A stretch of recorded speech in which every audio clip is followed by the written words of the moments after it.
Brilliant. Neil, thank you so much for joining me today. Obviously, you've done a lot of work around football, physiology. We'll get into a bit more about the stuff that you've published later.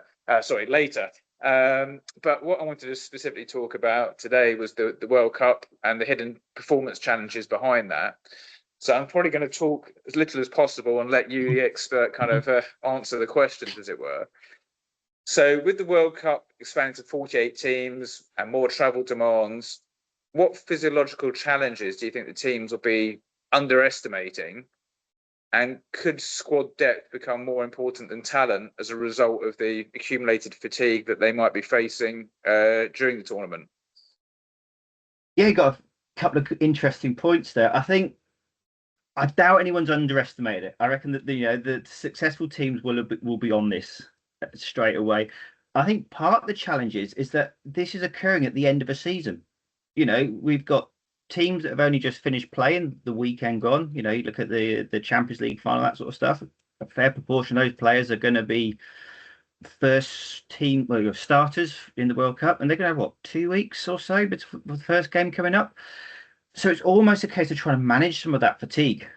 Like if we build up to a Premier League season, we have that whole idea of pre-season.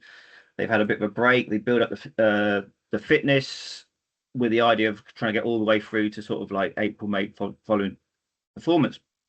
This is condensed much more down into sort of a month, and it's much more that idea of trying to manage that fatigue. You want to keep your best players on the pitch as much as possible, but at some point you're going to have to be selective and well, actually, do we rotate that a little bit more? We see that in a normal Premier League season that there's squad rotation, but this is obviously a much more sort of a concentrated period. And when you come back with the idea of squad depth, that's obviously the key factor, is because if you can replace a great player with another great player, your team's not, detrimentally affected. But if your second tier aren't at that level, then maybe that's when you start to see issues from that perspective. So I think that's one factor. And then obviously you've also got the factor in there. We've got the environment. It's going to be hot. And then you've got the travel as well, spread over the 3 countries. Travel is hard enough when we go on holiday, where if you're going to travel and then have to compete at the end of it and then fly back to your base, there's other demand in there as well. So I think one of those key factors is how those players recover each time and ready to go again, because again, they're going to be playing at fairly regular intervals. So just on that, do you think that the winning teams will potentially be the ones that learn how to manage the travel, recovery, and better, rather than those who are necessarily technically superior? It's going to have a contribution. You'd like to think talent always wins out, but I think it's going to be more the squad depth and the more teams that can keep their better players on the pitch for longer, without injuries, without sort of massive amounts of fatigue in that perspective. So I think that it's going to be the management of that rather than just constantly having the best team out all the time. It might be more of a case of the best player for that situation, with the idea of getting through to the final and hopefully winning it. Yeah. So on that, again, obviously, in addition to the physical travel from different destinations, obviously, when the teams get to Mexico, there's going to be significant altitude considerations. I mean, how much do you think that's going to affect things as well? And what do you think would have been done probably in the 2 weeks prior or even earlier to perhaps mitigate that impact? And is there anything specifically like interventions that the teams would have been implementing to help overcome that? I think altitude is a challenge because you look around the UK, so we're not used to altitude, but then you sort of go to sort of the Mexico and they're playing at a lot higher level. And there's always that idea that sometimes the people that are habituated to that have a greater advantage. Now, the way the World Cup is set up, we can't acclimatise to that because you're going to be in different bases in that perspective. So you are just going to have to fly in, play the match and come out. If you had a long time, you could go out there and have a training camp for a couple of weeks and you could fully acclimatise to it. Your body would get more used to it. You'd be able to make sure you can get sufficient amount of oxygen, but that's not the case. I think it's going to be more of a case of going out there and just trying to deal with it. And again, that might be where the rotation of players happens. You're getting subs a little bit earlier because people are becoming fatigued quicker, rather than just trying to play that full 90 minutes with your first choice 11. So possibly a good time for lesser known players to kind of make their mark, I guess.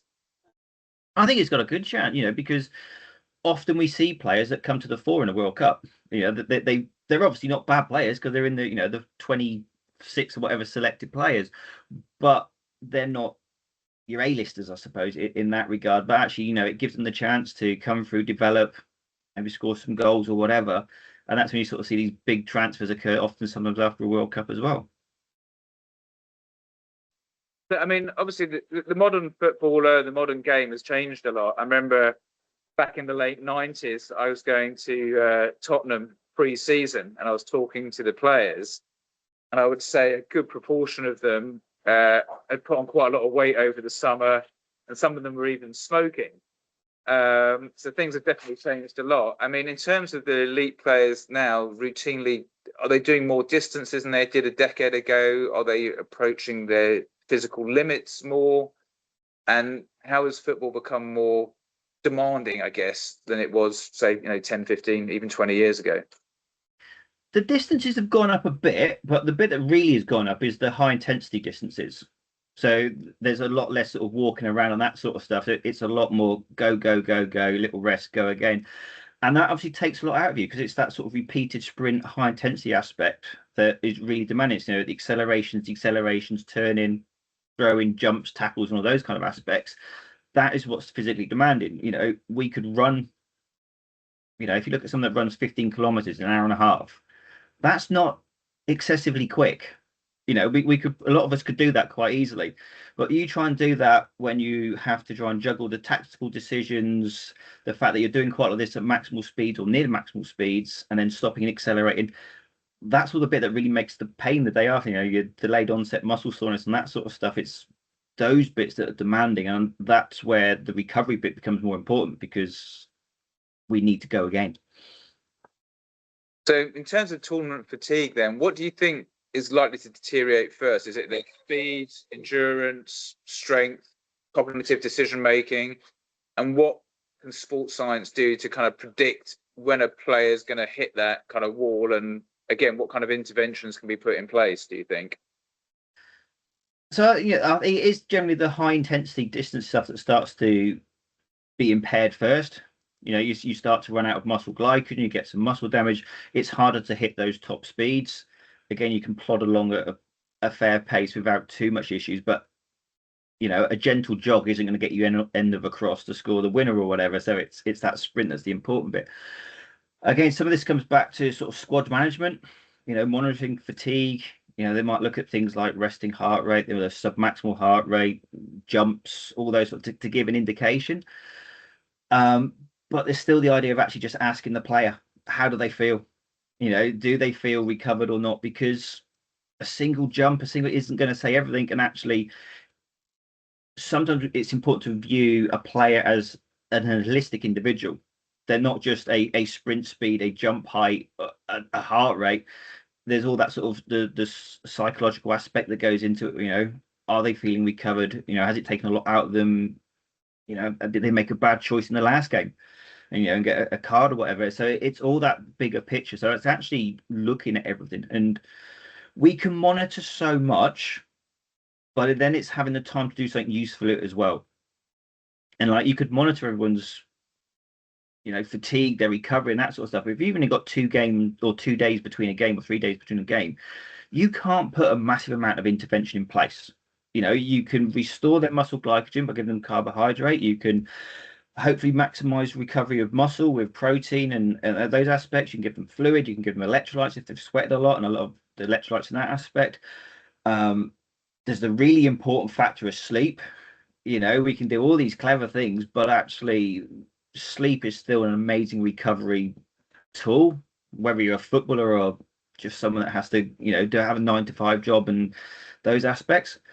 But yeah, a lot of it is starting that recovery as soon as possible. So, when they're off the pitch, you're thinking about carbs, protein, fluids, and that sort of stuff. And that starts then the process of preparing for the next game, because it's going to be a very short amount of downtime between each fixture. Brilliant. So obviously, we're probably going to see a lot of overtime during the World Cup, I should imagine. Is there specific preparations that you think the teams would have gone through to prepare for that, and to maintain their kind of explosiveness beyond the 90 minutes? Or do you think that will come more back down to what you were saying, team rotation rather than necessarily individual performance? I think some of the training sessions would have been longer and high intensity and that sort of stuff to try and get the idea of what happens when you go beyond the 90 minutes. But all these players have done that. You look at the Champions League final, it went to extra time, it went to penalty. So it's not going to be a new feeling for everybody, I suppose, so they know what's going to happen. But you obviously can't plan ahead of it, because if you go sub-maximal with the idea of it's going to have to go to extra time, then you might get outrun and lose in the 90 minutes. So again, it might be looking at those players that are available and that sort of stuff. Again, during the game, making sure they consume adequate amounts of fluid, get the carbohydrate on board. There's even some interesting things about carbohydrate rinsing, where people take the carbohydrate and they swill it around their mouth and spit it out. So you don't get any of the potential gastric issues with taking large amounts of fluid, but there's parts of the brain that links to motivation and reward and that sort of stuff, and you can get small amounts of improvement that way. Obviously, it doesn't have quite the same effect if you're playing in the heat, because you're going to be sweating and that sort of stuff, and you need to replace that fluid at the same time. So you've just mentioned something there. Obviously, your expertise, what you've published about, a lot of it's to do with carbohydrates and energy, and I believe caffeine as well. Obviously, nowadays, protein, everybody's kind of talking about, everybody loves it. Some would say perhaps we're overusing it in certain things and protein-fying things that probably don't need it. And on the obverse side, carbohydrates almost become unfashionable. Do you think that's a bit of a mistake, specifically for elite athletes? And how important is that kind of glycogen availability throughout the matches and running up to them? Well, both protein and carbohydrate are really important, and I think it's the time that you have them. So from a recovery perspective, protein's great to try and resynthesize muscle protein. Obviously, if you're trying to get bigger, it helps muscle protein synthesis and hypertrophy, that perspective. From a fueling your activity, it's less important. And if we're going for a high intensity sport like football or soccer, or I presume it's going to be called quite a lot over the summer, that's where the high intensity stuff is important. That's where carbohydrate is important. So for that really high intensity exercise, those sprints, the repeated aspect, carbohydrates the almost king, I suppose, if you want to put a term on it. And that's sort of way. Oh, sorry. So just saying, would you say that inadequate fueling is a potential performance risk that people are maybe overlooking, or do you think all the teams are kind of aware of that now? I would imagine that every team is on board with this, because we know that you have your pre-exercise meals with carbohydrate in it. You get the carbohydrate as possible during the games at half time. I would be surprised if someone didn't go in with sufficient amounts of carbohydrate. I guess the only potential problem is if you've got a really, really short turnaround time from that perspective. But I don't think, having a quick look at fixtures, they're doing it that quickly, that it wouldn't make it possible to refuel muscle glycogen completely. Obviously, then during a game itself, you've got the potential that you're going to run out, or at least your fast twitch fibers that can potentially run out. You can take on board fluid, you can take on carbohydrate. There's going to be drinks breaks. There's always gaps where you can have a quick swill of carbohydrate, or even something like a Jaffa cake or a gummy bear or whatever. But whether it's enough to replace what's lost is probably not the case. And like the studies that go back to sort of like the 60s, where there's sort of like, as muscle glycogen depletes, there's more walking in football, there's less high intensity aspect, and that's just been repeated more and more as we've sort of got more advanced at showing those aspects. So definitely useful to take on board carbohydrate during the game, but whether it's enough to completely reduce that depletion is questionable. But that will come down to player position, their demands, and that kind of aspect. If you're a right back and you're having to bomb up and down, that's going to be using your muscle glycogen a lot more than if you're the holding central midfielder and you don't work without sort of like a 20-minute meter radius. So, I mean, would you say that they're using the carbohydrates before as part of their prep, or is it more of a half? When's the key time for them to be taking on like a fast acting carbohydrate? Is it in the run up to, pre-game, during? What's the key timings, do you think, on So that? you'd start with your pre-exercise meal, which could be anything sort of between 2 and 4 hours before, depending on what that individual's preference is and how quickly they digest the food. And that's going to be your sort of standard pasta and that kind of aspect. Then the closer you get to the kickoff, you're going to go more down that fast acting route, whether it's going to be fluids or gels and that kind of aspect. Then during the game, if you get the opportunity, again, it's going to be fluids and gels and that kind of aspect. With the heat, fluids going to be important because you're going to be sweating it out and that kind of aspect. Yeah. And again, at halftime, you can then go down that route of having something that's really quite fast acting because you want it in your system and ready to go, rather than taking 2 or 3 hours to digest. So would you say that small changes or differences in carbohydrate availability could influence, key moments in the game, such as, later in the game, or sprinting or concentration, and if so, again, I guess it's going back to this strategy that you've already alluded to. Would that help alleviate those problems? I think if you put 2 players against each other and you've got the guy that's just come on as a sub and you've got the person that's been out there for 70 odd minutes and there's muscle glycogen depleted, there's a fair chance that the fresher person is going to be quicker over the ball, which might have an effect whether they tackle, score, or whatever. And again, the concentration stuff's really quite interesting. As blood glucose drops, our ability to concentrate drops and that kind of aspect. I don't know if you've ever had a long day where you get the end, I've not had a lot to eat today. I'm not, and you may be a bit more grumpy. You're not thinking and that sort of stuff. Again, some of that is down to yeah, it's just Tuesday. Yeah. But some of that's down to low blood glucose. So again, the physical aspect might be detrimental, but so might the cognitive, the decision making. Do you go with your player? Do you drop back or whatever? So it could have a negative effect. And again, that's where taking the opportunity to refuel during the match could be quite important. So in terms of hydration and electrolytes, I mean, have you done any research about how much an elite footballer will lose in terms of fluid from sweat during these kind of hot conditions? And are certain players more predisposed to dehydration than others? So there's evidence that sort of show people can lose up to sort of 3, maybe even 3.5 liters of sweat during a match, obviously depending on humidity and the heat that goes with that. It's very hard to predict who will and who won't. Obviously some of this comes back to their game demands, but also that individuality. And again, that's when maybe knowing the players, knowing who's going to sweat a lot and who isn't, is useful. Simple things like weighing before and after, you can work out how much sweat has been lost from that perspective.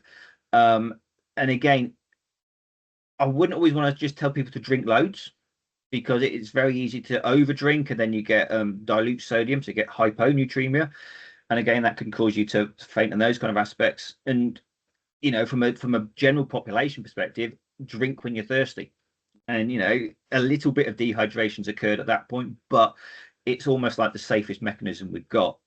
If you go and watch, I don't know, a cheetah chase its prey, it doesn't think, oh, I need to have a drink. It tries and catches it or not. And if it catches it, it has lunch. And if it doesn't, it stops, maybe has a drink from a watering hole and that sort of stuff. And it's a much safer way of doing it.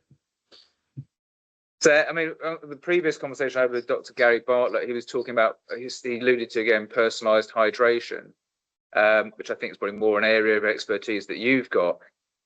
So we've heard a bit about that and personalised nutrition. Do you think we're entering an era of greater personalization? And is there I was reading some Asker Jukendroop's stuff about having different requirements for different players, and are you seeing that coming through, and how is that being measured, and what do you think the future is for that?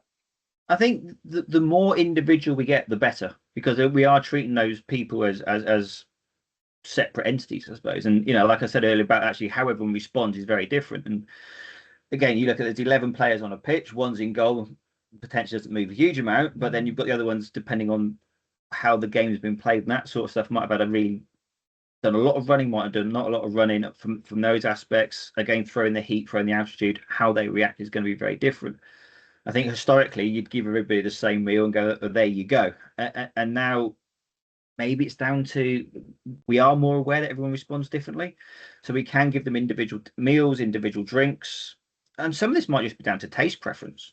You know, if I gave you a drink, I could tell you it's the best thing ever. If you really didn't like the taste, you're less inclined to want to drink it. If it's, God, that's really quite nice. It makes it a bit more palatable, a bit more easy to drink. And I think looking at everybody individually, it means you can then obviously refuel people or fuel people the best possible way and hopefully get the best out of them. You know, like go back to the start when we were talking about talent and that sort of stuff. Hydration, carbohydrate is not going to make you a World Cup winner, but it's going to give you the best chance of maximizing that talent you've got. Makes sense. I mean, other things that are going to be kind of being used, I guess, by players and teams at the moment is things like creatine. We launched creatine back in '97, and my whole thing was it was for everybody. And I think slowly the world's catching up with that. How much do you think, things like creatine are going to be used, and how important are they going to be in helping maintain that sprint performance during the tournament, and also maybe even with cognitive function, which obviously for a player being on the ball, literally and figuratively, is so important. I think creatine is really important. You know, it's one of those supplements that has a really strong evidence base. You know, you look at all the thousands of supplements you can see, creatine has one that's really well backed by the science that goes with it. And like that interesting bit that's more recent development in terms of the idea of the cognitive side, it is really quite important. I think if you look at, the sprint aspects of high level football, it's really quite important. So again, if you look at having creatine, you can increase phosphocreatine with the muscles. It should allow you then to produce more of that high intensity aspect, recover and go again. And again, put that sort of cognitive side on that game, which might help concentration, that sort of stuff. That player's then switched on for the 90 minutes and has the energy then to sprint if they have to make a game changing tackle or whatever. Yeah, absolutely agree. Couldn't agree with you a bit more on that one. So you mentioned protein earlier and about the importance of that in recovery. I mean, can optimal protein intake really influence performance so late in the stage of the where we are now in the tournament, or is it something they need to have been kind of doing already, during the season, pre-season? And what kind of mistakes? I know obviously there's a lot of micromanagement of players' nutrition, but what mistakes do you commonly see that players will make when not being scrutinized? I think like protein is very important, and it's a constant. You need protein every day, and we sort of talk about maybe sort of like 1.6, 2 grams per kilogram per day. Spread that over regular intervals. So you're trying to stay in muscle protein synthesis as much as possible. I think during a hypertrophy phase, when you're trying to get bigger muscles, then that's obviously really quite important. I think coming into a tournament like this, it's more a case of the recovery side, making sure we can maintain muscle mass as much as possible, help any repairs from that perspective, from that going forward. When you talked about potential issues, I think sometimes, and this is going to be an individual, that sometimes put too much protein in pre-exercise meals, which makes it slower to digest and hard to digest, and you end up with GI discomfort, for one of a better description. And then because, like you mentioned earlier about, proteins in everything now, and it's almost like the marketing buzzword, people need protein. And we know when we're playing things like football, we need carbohydrate as well. So actually, if we're focusing too much on the protein, it's going to potentially be a detrimental of the carbohydrate, and then we're going to be lower on muscle glycogen and potentially not perform as well as we could from that perspective. Yeah, I mean, I think that's really important, that people often see the two as very separate, and in fact, actually, a bit like exercise. You can't just do a single exercise to improve your physicality. You have to do a combination of exercises and so on. And I think that often people do overlook the importance of having a balanced diet, and then where necessary supplementing with individual nutrients to fill gaps. So obviously brain and decision making, fatigue, cognitive behavior, etc. Fans often notice when players aren't moving around as much, but they don't know obviously what's going on inside their head. And obviously football, the beautiful game, does require a lot of lateral thinking. Do you think that's really going to be affected by what's going on at the tournament? And what kind of things do you think that can be implemented to help maintain that decision-making ability, particularly when they reach maybe the final minutes of the game, or if, hopefully England make it through to the finals, to keep them sharp and focused? I think those decision makings could become really quite important. You factor in potential dehydration or aspects of dehydration, low blood glucose, the heat. All these things have negative effects on our ability to make sensible decisions at that perspective, or the right decision, I suppose. So again, it's that sort of idea of, again, making sure that we've got the players prepared as much as possible. If we can maintain the blood glucose throughout. The temperature is a bit harder, but again, we can do that with drinks and that sort of stuff. Not meant to drink too much, because it's going to be uncomfortable on our stomach. I don't know if you've ever drunk too much and you can feel it sloshing around in your stomach. Again, that's not going to be optimal performance. But if we can maintain the blood glucose, we can maintain hydration within limits, not get too hot. I think that would be the best way of making sort of the decisions, and going from there. Obviously, you've done quite a bit of research in the area, specifically around caffeine. How is the? I mean, obviously, caffeine, a lot of people will associate with coffee and maybe even dehydration and other sometimes not positive side effects. What is the best mean? Will they be using caffeine? And if so, in what format do you think that will be used? And how important is that as part of the overarching strategy for this, performance that we're going to be expecting from the teams? Personally, I think caffeine's really quite important. Again, it's like this creatine, it's got a really strong evidence base. But going back to what we said earlier about those individual aspects, it's really important. So I'm drinking a cup of coffee as we talk, and life's pretty good. Other people, if they had the amount of coffee, or they would start to get agitated, feel uncomfortable, maybe GI issues and that sort of stuff. So it's not a one size fits all.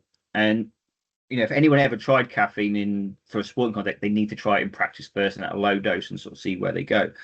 So there will be players that probably will stay away from it because they just don't respond well to it. They find it uncomfortable from that perspective. There's people that will use quite a lot of it. So again, it's coming back to that individual aspect, finding a dose that works for somebody, or no dose, and then going from that perspective.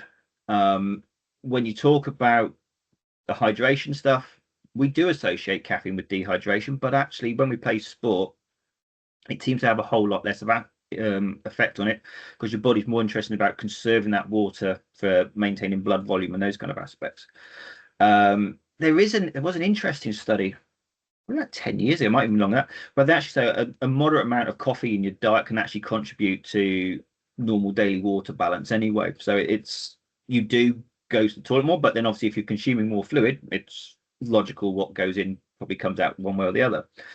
I guess from how they would use it, most people probably either take little caffeine capsules or pills, and then there's sort of like the things like caffeine gum, much faster acting and that sort of stuff.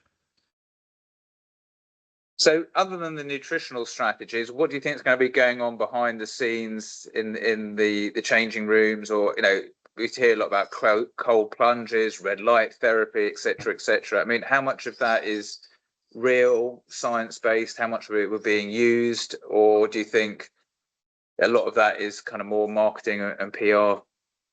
I'd imagine there'll be some cold water immersion from a recovery perspective. The evidence when you take it is interesting. I think if you're trying to get bigger, faster and stronger, it has less effect because it almost dampens that adaptation response. But from a recovery perspective, and you want to turn around and go again, it can be advantageous.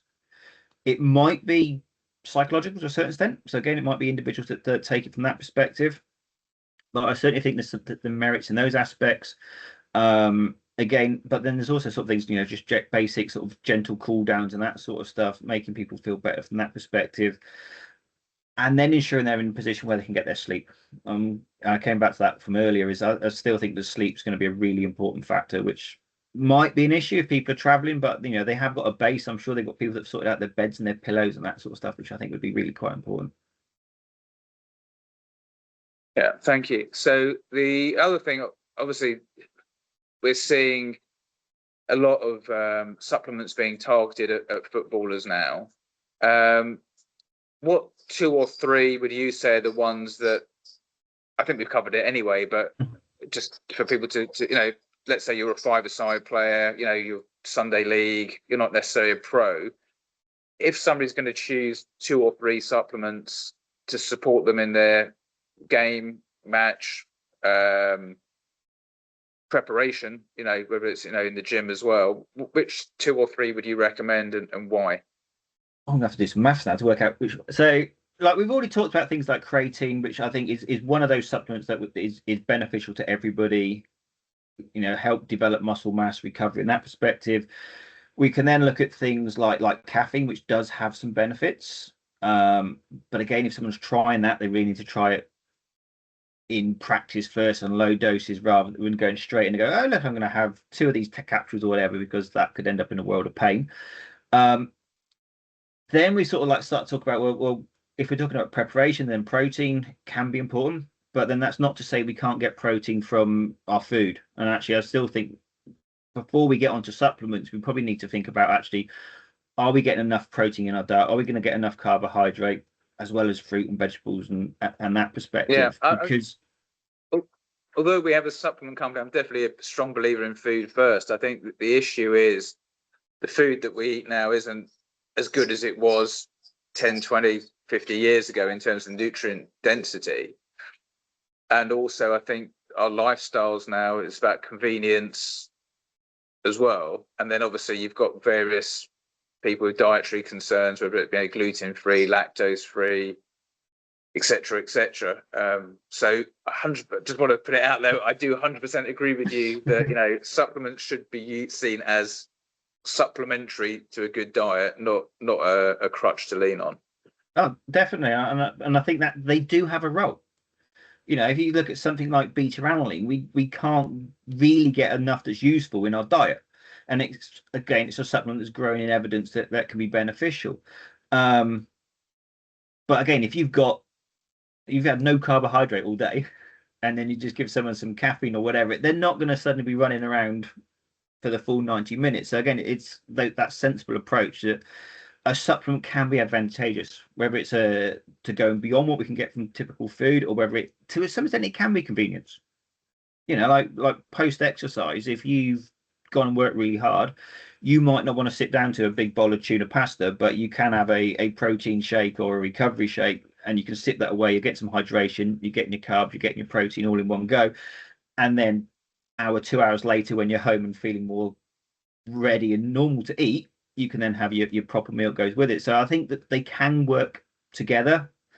I wouldn't want to just try and replace everyone's diet with supplements. And by the sound of it, nor would you. Absolutely not. So just looking ahead to the future, to the 2030 World Cup, how do you think that's going to change? Will there be more AI, more biotech, more real-time monitoring, or do you think there's going to be more of the same, or is this stuff already happening? What's the future of I guess sports science and so on, particularly with regards to professional football? I think there will be, AI is coming across everything at this time. I think it's then using its sentiment. I think it'll be that tracking and sort of see where people are going, sort of seeing if there's deviations from their norm.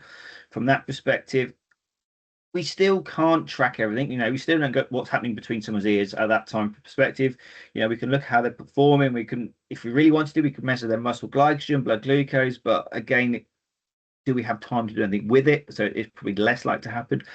And often we sort of see people get excited about genes and that sort of stuff to try and predict what's going on. I don't think we understand that enough yet. It can't come down to 1 or 2 genes. You think we've got 10,000 whatever sort of aspects kicking around in our body. There's some studies on caffeine to go back to that. They've looked sort of 2 or 3 genes. It's unlikely it's just going to be 3 genes that regulate how you respond to a cup of coffee or not. So I think unless we start to get bigger pictures of that, it's not necessarily going to be the key factor. But we're still going to, I think we're still going to have that monitoring. It's still going to involve a personal aspect to it because it's that individual aspect. And I don't know enough about AI to be able to categorically say that's going to happen or not, but I still think we can use AI as a monitoring tool and sort of look at deviations, but I don't think it's going to replace the sports scientist just yet.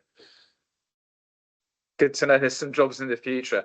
So just looking ahead to the tournament itself, if you were going to put your money on somebody today, I mean, England, obviously, we want them to bring the cup home. But failing that, who do you think, based on what you've seen from a more clinical, scientific point of view, maybe, if you've been following any of the international football, do you think is the most likely per team to kind of lift the cup at the end of the tournament? So part of me just sort of want to, it would say potentially a sort of a South American country because they're going to be potentially more used to that. So maybe we're sort of talking Argentina or something like that. Because, from a country perspective, they're acclimatized to the situation. But then when you factor in that a lot of the players are based in Europe, that idea doesn't hold true. So I'm going to be optimistic and say England. Yeah, let's hope it comes home. Well, listen, thank you so much for your time. It's been an absolute pleasure, and I'm sure the knowledge bombs you've dropped will be fascinating to those listening. And it'd be great to have you back on again after the tournament, maybe to do an analysis of where things went right for players and where perhaps they didn't. Well, that'd be great, Rob. Thank you for having me.